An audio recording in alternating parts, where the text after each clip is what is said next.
Nokia একসময় বিশ্বের শীর্ষস্থানীয় মোবাইল ফোন নির্মাতা ছিল। এর জনপ্রিয়তা তার শক্তিশালী ফিচার ফোন ছিল। এখনো বাটন ফোনের মার্কেট ধরে রেখেছে ঠিক, কিন্তু অ্যান্ড্রয়েড ফোনের সাথে তেমন কম্পিটিশন করতে পারছে না। যাই হোক, আজকে আমরা নোকিয়ার চমৎকার একটি ফিচার ফোন নিয়ে রিভিউ করব।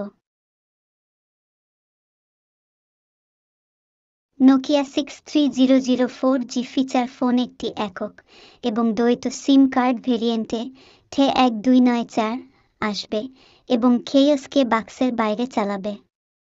ডিভাইসটি একটি 1500 mAh ব্যাটারি প্যাক দ্বারা চালিত হবে এবং একটি 2.4 ইঞ্চি ডিসপ্লে স্পোর্টস হবে।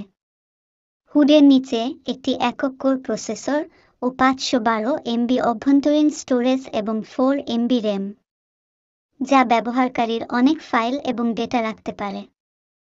একটি মাইক্রোএসডি কার্ডের মাধ্যমে 32 GB পর্যন্ত প্রসারিত স্টোরেজের জন্য সাপোর্ট করে। নোকিয়া 63004G ফিচার ফোনের ওজন 104 গ্রাম।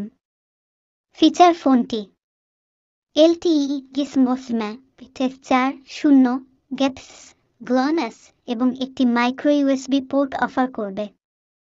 আশ্চর্যজনক ব্যাপার হলো এই ফিচার ফোনের প্রসেসর হলো MSM 8909 স্ন্যাপড্রাগন 21028NM চিপসেট দিয়ে সজ্জিত এবং 4G নেটওয়ার্ক কানেক্টিভিটি রয়েছে।